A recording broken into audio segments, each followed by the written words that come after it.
take away all the cars, we take away everything, and you have $2,000 to buy a car to drive around. What would that be?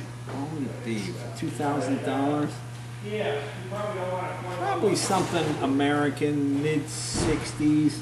Those are pretty easy to work on and pretty reliable. American cars didn't really get a bad reputation until the 70s and the 80s. That's when they were building kind of crappy cars. But up to that point, they were really world standard stuff. So you can get a pretty good American car with some personality and a big V8 for $1,500, $2,000, probably what it'd be. Mid-60s Cadillac is fun, something like that. You always said that you don't really own these cars. You actually just nurture them for, yeah, you try to save them. You know, I just bought that old steamer back there from a 75-year-old guy who's had it 30 or 35 years, and he got it from an old guy. And so I'm just hours away from being an old guy myself, so the next person will have it. So that's what it is. I mean, you keep passing it down. I mean, I think we're finally at the point where it's become like artwork. I just saw that screen painting, you know, just sold for $120 million.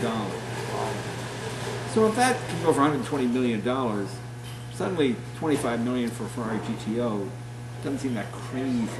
I mean, that one actually moves and you can use it and enjoy it, and it's, you know, sort of kinetic artwork, as you say. So I think we're finally at the point where these things are being saved and respected as artwork, and you know, they all reflect the personalities of countries that they were built in. German cars seem very German. Even people who don't know cars, they go, oh, that's an American car, obviously, or that's an English car. Oh, that looks Italian, and people know nothing about cars. When you say that you're actually keeping some of these cars for their next owners, I'm sure there must be some exceptions where you have a real sentimental attachment to some. Well, I have a sentimental attachment to all of them, but by the next owners, I mean I'm not going to sell them before I die. So, you know, you just want to keep them running and keep them in good shape. Because, you know, once technology is lost, it gets lost forever unless somebody passes it on. That car right there that he's working on, the Doble steam car. Very unusual car. I had some Mercedes-Benz engineers come to the garage. And I told them it's a steam car that you can drive away in under a minute. Oh, it's not possible. It cannot be done. Oh yeah, no, it's not the way. It's not to steam. You must heat the water. And they were astounded by it because the technology that just came and went in their lifetime, you know. And if someone doesn't pass it on, it just gets lost. 1907. Now, 1907, this car went 106 miles per hour. This car. Land speed record.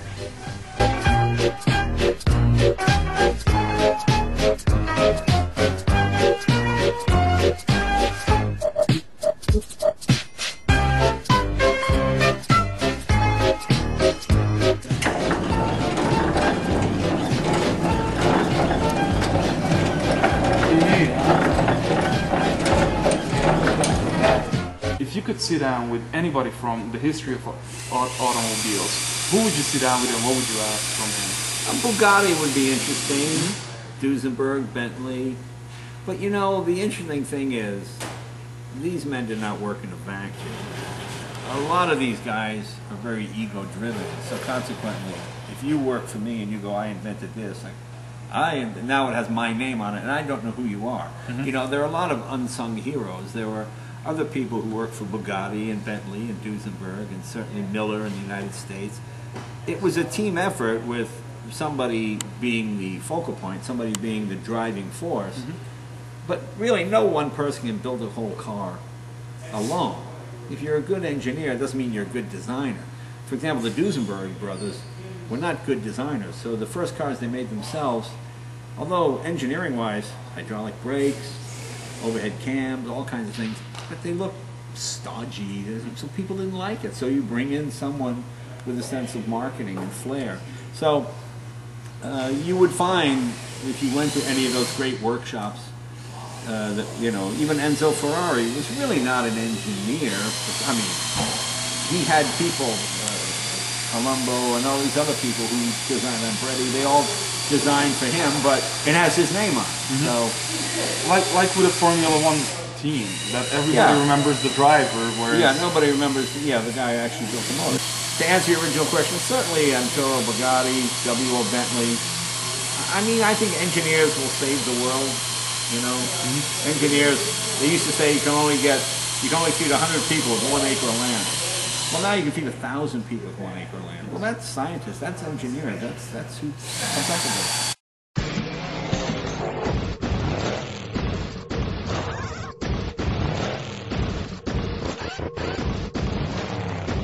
Which aspect is the one that really drives you towards cars? The engineering side of it, or maybe the stories behind them, or the looks? Well, you know what's interesting is that we live in a time now where all world information is shared at exactly the same time. When you look at a car like the Tatra, magnesium overhead cam V8 hanging way out the ass end of the car. When you open up the transmission, all the gears are going the other way. But he built it without knowing what people on the other side of the Tatra Mountains were doing. So that's what he came up with. Look at Citroën. I mean, Citroën, they have their own way of doing things. It's completely different. Their suspension, everything is completely different than what anybody else is doing. I sort of miss that. I like cars that reflect the countries in which they live in. You know, they have the personalities of the car. I mean, American cars, we have such vast tracts of land. Well, they don't want anything tricky. Big engine, working very slowly, very reliable, go down the road. England, little windy roads, little sports cars, 1,500 cc's. You know, each country has its own. You know, England, they used to tax you by the bore. So, consequently, to get around that, they come out with long stroke motors. So, like the old Bentley's, a little piston like this with a long stroke and lots of torque. In France, they tax you by the displacement. So, they have little tiny pistons, just revving up loudly and moving quickly. So I enjoy that aspect of it, watching different nations come up with their own solution.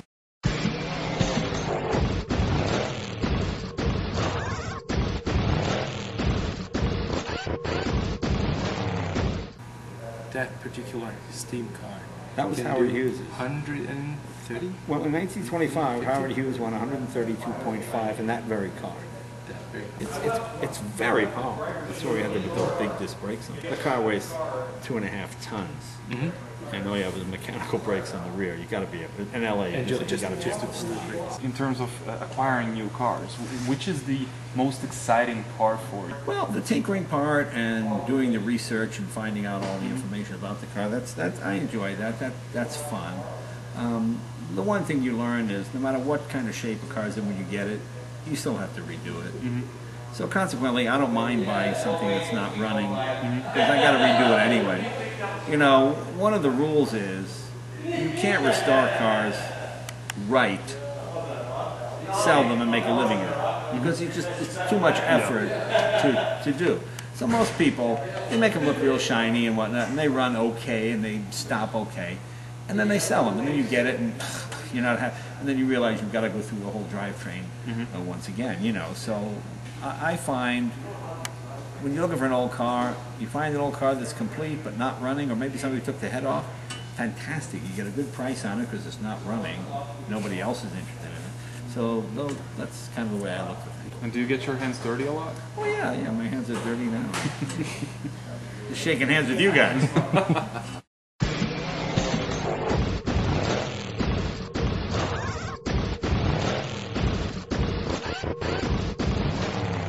Why aren't there any Ferraris?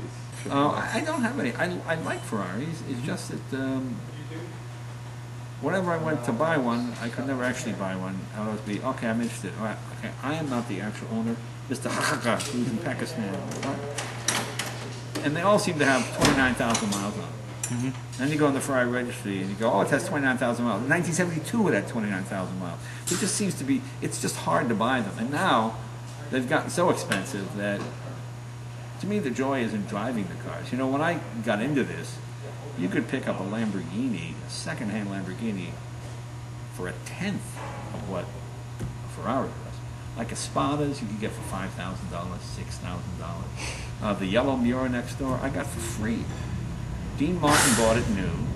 His kid blew up the engine. A friend of mine was a teacher. He got it. This is back in the 80s. And the mechanic said, it costs more to fix than the car's worth. might as well junk it. So he said to me, you want it? I'm just going to junk it. I said, yeah, okay, I'll take it. Well, I mean, he's shooting himself now, but we put it back together and we got it running. And since Lamborghinis don't have engine numbers really, at least the early ones, it doesn't matter what it's got proper mirror engine in it. And we put it together. Now, if that had been a Ferrari, it would have probably been $15,000 or $20,000 or $30,000. But Lamborghini was not the revered mark, 25 years ago that it is now. So it was just easier to buy Lamborghinis and some other exotics. Yeah, I'm just still trying to process the sentence where you said that, oh yeah, I'm going to junk that mirror. It's just... Well, it's funny, but you're young enough, so that seems ridiculous. But I'm old enough to remember when they were just old, worn-out sports cars that cost more to fix than they were worth.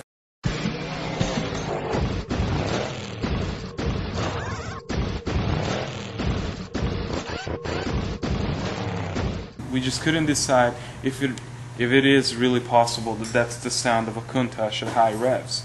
Because we hardly hear a Countach at high revs, and it really sounded like a Grand Prix car, and we just couldn't decide if it really...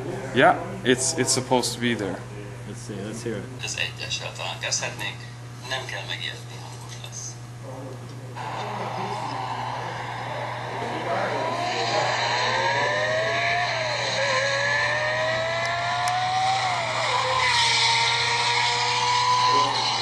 That's not a Countach? Well, Valószínűleg mindjárt hallották. boy, it sounds more Formula One to me than Countach, you say, not Gelato Yeah. Galato. No, Countach. Well, the other thing that's weird is the shift is so quick. It sounds. It sounds paddle shifter. It doesn't sound because most. I mean, you have that. Yeah. You got a long time. I mean, that sounds way too quick. But I could be wrong. I could be wrong. It certainly doesn't have stock exhaust on it. And that sounds like 9,500 RPM. It doesn't sound like any Countach. Well, just the way it's shit. I'm playing it again.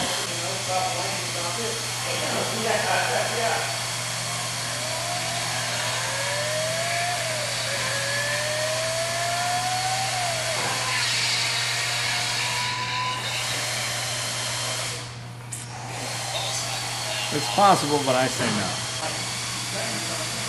5 liters, I don't know. It just sounds way too high.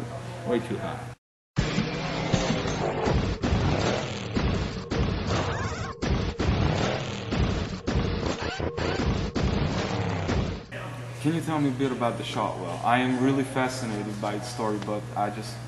Well, the Shotwell is an interesting car. That it was built by a 17-year-old kid, and asked his father to get him a car, and they didn't have any money. So he and his father went down to the junkyard. They bought an Indian motorcycle engine, a 4-cylinder engine, and they bought a bunch of Model A parts and old Ford parts, and they built that car. And he drove it from Minnesota up to Alaska, all the way down to San Diego during the Depression, he and his brother. And they kept a scrapbook, and everywhere they went, people give them, the 2 boys in the homemade car, they'll get in the local newspaper, that kind of stuff.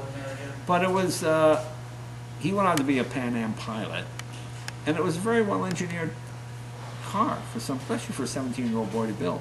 And when he was in his 80s, he called me, I'd never met him, and he said, I know you like cars, I've got this homemade car, and I'm afraid that some motorcycle guys will take the engine out and then throw my car away. So I'll give it to you if you promise not to do that and fix it up. I said, okay. And so we got it all fixed up, and it turned out to be a nice story. His family came out. He had passed away, but his family came out, and we took them all for rides and things. And it's just that classic time in America when you could just build something and put it on the road without a lot of government interference, I wouldn't want to get hit in it by an SUV, but... just an interesting little piece of Americana.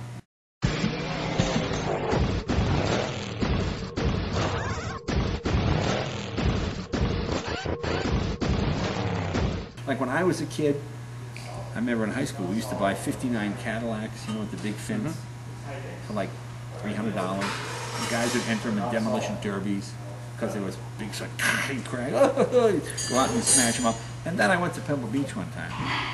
And a buddy of mine said, oh, I'm going to bid on this 59 Cadillac. I said, how much? He goes, 75. I go, 7,500? That's a lot. He goes, no, 75,000. I go, 75,000 for 59? I used to buy those for $300. I mean, I knew they were expensive, but it just didn't dawn on me. And that's what happens, you know, even big cars like Duesenbergs and those kind of things. Well, during the war and when gasoline got expensive, they were just gas guzzlers. Get them out of here. The Tata Nano. You It know, was the most surprising for me to see. well, it that here. was fun. Ratan Tata is a friend of mine, and he sent me that one. You can't drive it on the street here in America. I mean, they're like, the police are like, we had to drain the fluids out, take the battery. Don't even think of going. They see that on the road, they'll grab it and crush it. So, yeah. And how does it feel to drive?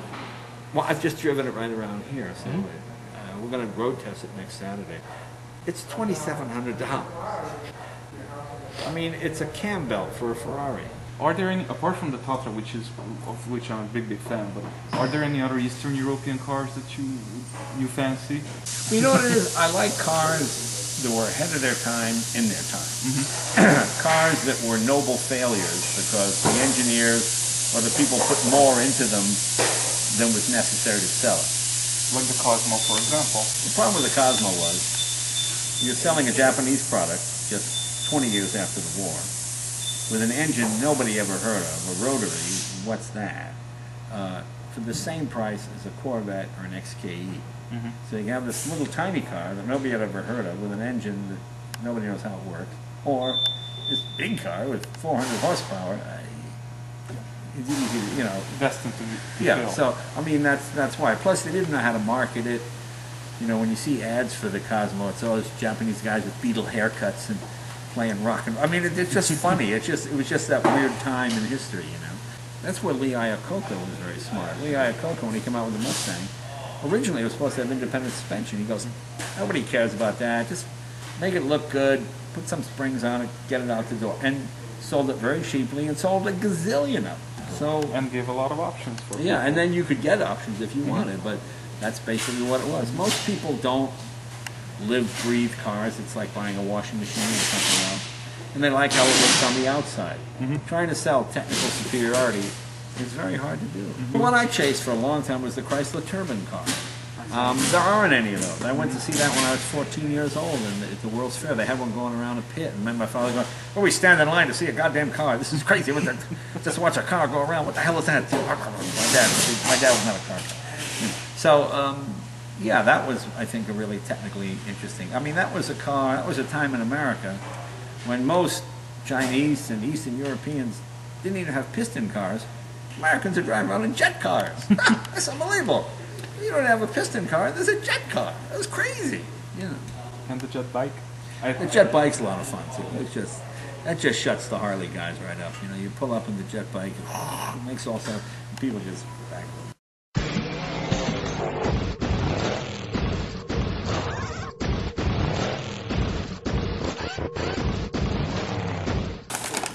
Cool.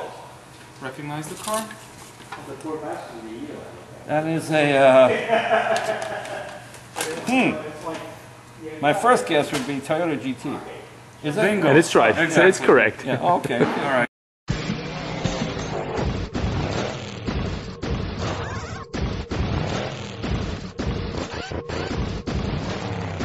How many jeans shirts do you own? There's a lot of these jeans shirts. You know, it became sort of a joke, and then people come and they give you one as a gift, and I go, thank you. And then you realize you have like 50 of them or 100 of them. You know what it is? Since when we do the web shoot for my Jay Leno's Garage, I'll shoot a part of it tonight, and then I have to go back to work, and I'll come back tomorrow and shoot. So if I just wear the same thing, it's easy to match. Yeah. You don't really know. And plus, if you're watching, if you're looking at the clothes I'm wearing, you're not a car guy, okay? Just, well, I mean, all the cars here are on the road. Every vehicle here you can take out at any time. They all drive. They're all licensed. You know, if you don't run them, they just sit.